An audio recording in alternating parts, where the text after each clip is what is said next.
La deuxième raison pourquoi Dieu a dit les noms, parce que Dieu se manifeste à travers son nom. Amen. À travers le nom de Dieu, Dieu se manifeste. Alléluia. Amen. Vous allez voir que Abraham, quand il est allé dans Genèse 22, offrir Isaac, j'étais en train de rire. Amen. Amen. Bon, nous croyons que c'est Isaac qui a offert la montagne. Alléluia. Amen. Et juste au moment où il allait sacrifier l'enfant, Dieu a dit simplement, Dieu a dit même ne prends pas l'enfant, c'est l'enfant. Il retourna derrière, il y avait un bélier. Dieu avait pourvu. C'est pourquoi il est écrit, à la montagne il sera pourvu.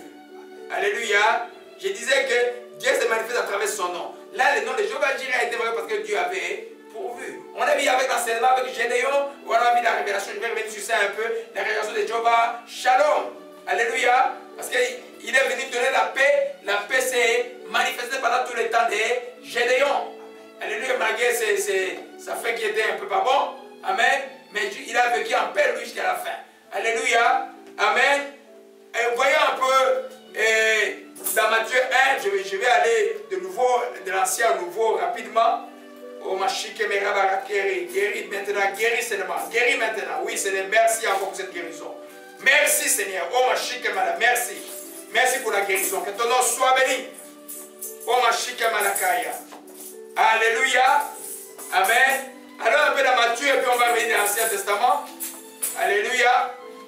Gloire à Jésus-Christ. Oh ma chique, mes rabarats, qui en station. Oh ma rabarats, chique.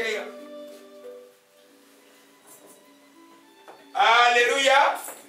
Gloire à toi Jésus-Christ. Matthieu chapitre 1.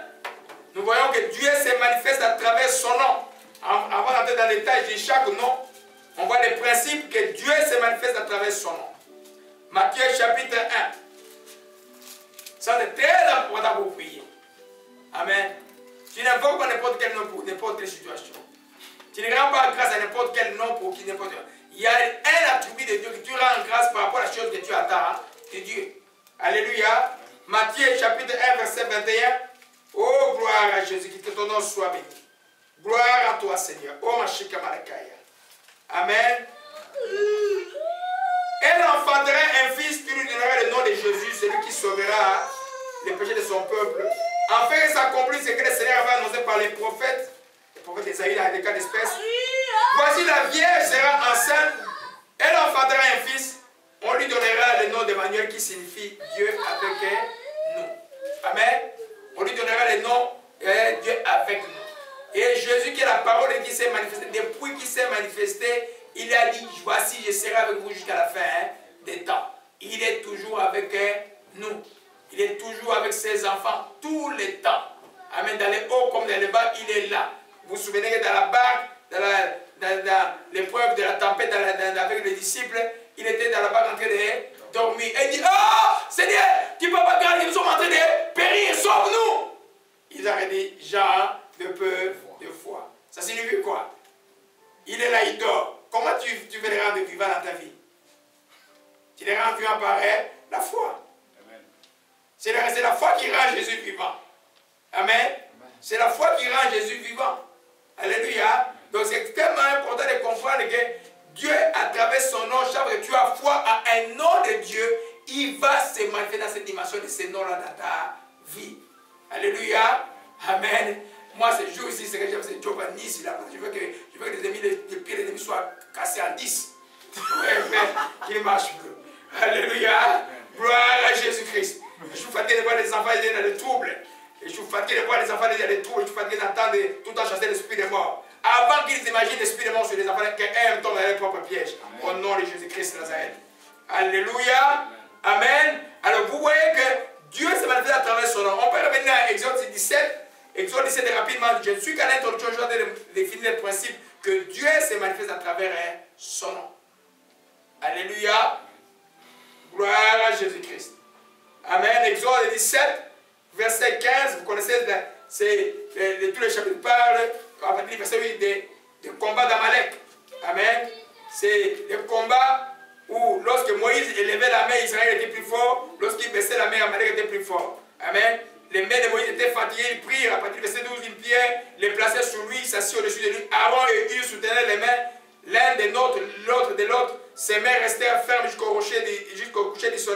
Josué vainquit Amalek de son peuple au tranchant de l'épée. L'Éternel dit à Josué, écris cela dans les livres pour le souvenir que ça concerne.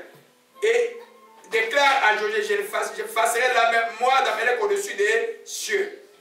Et Moïse bâtit un autel, lui donnant le nom de l'Éternel, ma bannière, ou Jehovah Nissi, ou Yahvé Nissi en hébreu.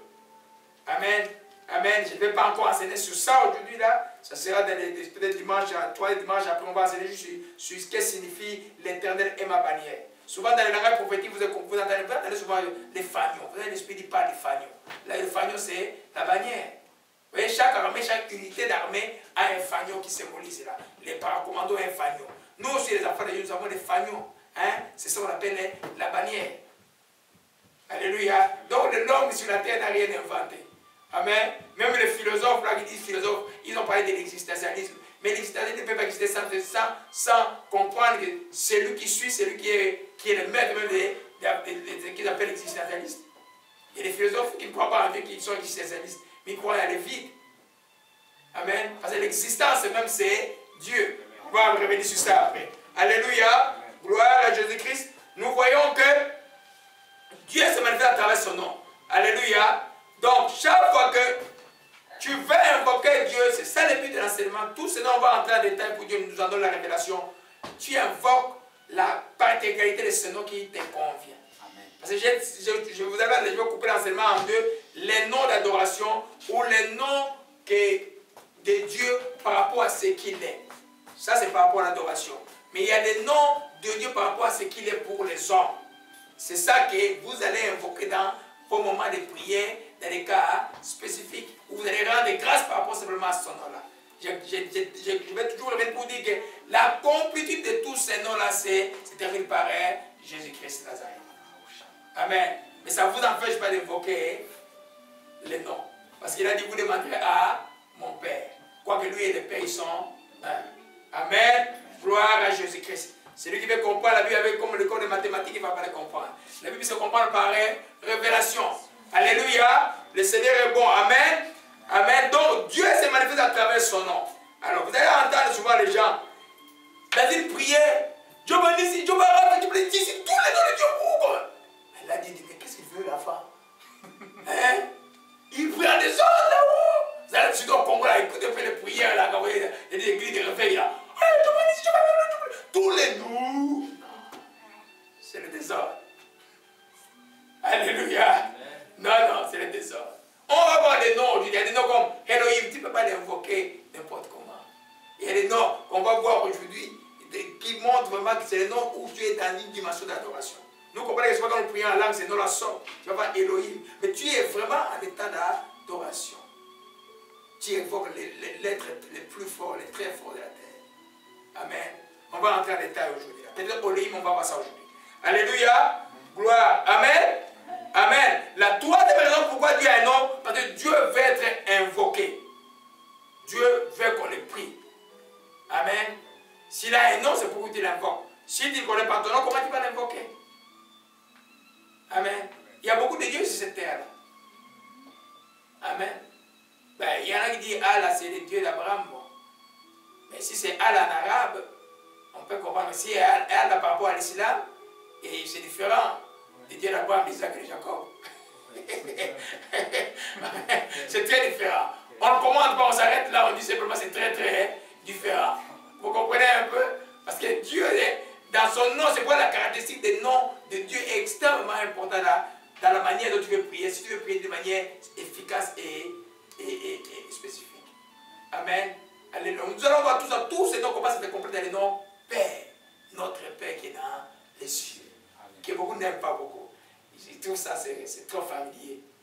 Hein? C'est pas trop familier, c'est vraiment la révélation que Dieu a donnée. Nous sommes les fils et les filles de Dieu. Alléluia. Nous sommes plus esclaves. Alléluia. Comme certains. Alléluia. Gloire à Jésus-Christ. Amen. Amen. La quatrième raison pourquoi Dieu a-t-il un nom, parce que Dieu veut avoir une relation avec l'homme. On va voir en détail plus tard. Une relation. Ces noms-là, c'est les noms qui accomplissent les choses spécifiques dans la vie des hommes. Amen. Je vais juste les énumérer, on va y revenir après. Alléluia. Amen. C'est le nom qui complète des choses spécifiques. Alléluia. Gloire à Jésus-Christ de Nazareth. Amen. Gloire à toi, Seigneur. Amen. Alors, voyez, par exemple, quand vous invoquez, Dieu va gérer. Parce que Dieu est dans les besoins d'avoir quelque chose. Quand vous invoquez, Dieu va rare. Tu as besoin d'être conduit par Dieu, parce que l'Éternel est mon berger. Amen. Quand vous invoquez Dieu va Nissi, tu es dans le combat, tu as besoin de sentir, de prendre ta victoire par la foi. On va voir même l'alliance de tout cela avec la foi. Ce n'est pas des baguettes magiques. Dans tout ça, ça demande que tu aies foi dans le nom de l'Éternel. Amen. Amen. D'avoir foi en son nom. Vous voyez, quand Pierre, quand il était devant le Sanhédrin, quand on l'a accusé pour le boiter, il a dit, cet homme que vous voyez, et c'est par la foi en son nom que son nom a guéri. Alléluia. Par la foi en son nom. Acte chapitre 3, je vais donner le verset rapidement. Amen. Que son nom a guéri. Cette chose, je n'avais pas prévu que l'Esprit me donne tout de suite. Amen. Je vais vous le donner rapidement. Amen. Gloire à Jésus-Christ. Amen. Acte 3, verset 16. Amen. C'est par la foi en son nom que son nom a raffermi celui que vous voyez, vous connaissez. C'est la foi en lui qui a donné cet homme cette entière guérison en présence de nous. La foi en son nom. La foi dans le nom de Dieu est la clé à ce que le nom de Dieu devienne une évidence. Donc, la puissance du nom de Dieu se libère dans la circonstance de ta vie. C'est la foi en son nom. C'est la foi en son nom que son nom a raffermi. Donc, le nom ne pouvait rien faire s'il n'y avait pas la foi en son nom. Alléluia. Amen. La Pierre parla du nom de Jésus-Christ de Nazareth, qui est la complétude de tous ces noms que nous allons voir aujourd'hui. Alléluia. Amen. Alors, vous voyez que et ça, c'est par rapport à un besoin spécifique de guérison. Amen. Prenons un autre nom. Jehovah Shalom, tu as besoin de paix. Amen. Tu invoques le Dieu de paix. Amen. La Bible dit que Jésus-Christ est le prince de paix. Alléluia. Amen. Alors, on peut aller de suite dans tous les noms qu'on va voir peut-être dimanche prochain ou à chaque dimanche. Vous allez voir que dans ces noms-là, où le nom de Dieu est évoqué, c'est un nom par rapport à ce que Dieu fait pour l'homme. Ça, c'est pour nous tout le temps. Les autres noms sont pour nous, mais dans une dimension d'adoration. Souvent, c'est le Saint-Esprit lui-même qui va te faire prononcer ces noms. Parce que tu es dans une dimension d'adoration. Là, tu ne demandes pas. Parce que vous savez, dans une adoration, on ne demande pas. Oh, j'ai prié, je t'adore. Seigneur, donne-moi 3 pains. Non, non, ça ne marche pas comme ça. Là. Seigneur, envoie-moi les maris. Seigneur, envoie-moi les... Non, non, donne-moi la... Non, non, non. Dans l'adoration, il n'y a que toi. Tu révères, tu adores Dieu dans ce qui est, il est. Il y a des noms pour cela que nous allons voir dans la suite. Alléluia. Gloire à Jésus-Christ. Amen. Donc, oh Shimara Kamara Sakaya. Oh Shimara Kaya. Alléluia. Donc, tous ces noms, comme je dis, ont leur accomplissement dans le nom de Jésus-Christ. Ça n'a pas. Vous allez voir que Jésus a accompli tout ce que les noms de Dieu devaient accomplir. Alléluia. Amen. C'est le prophète Esaïe dans Esaïe 9, allons peut-être Esaïe 9, verset 5. Alléluia. Esaïe 9, verset 5.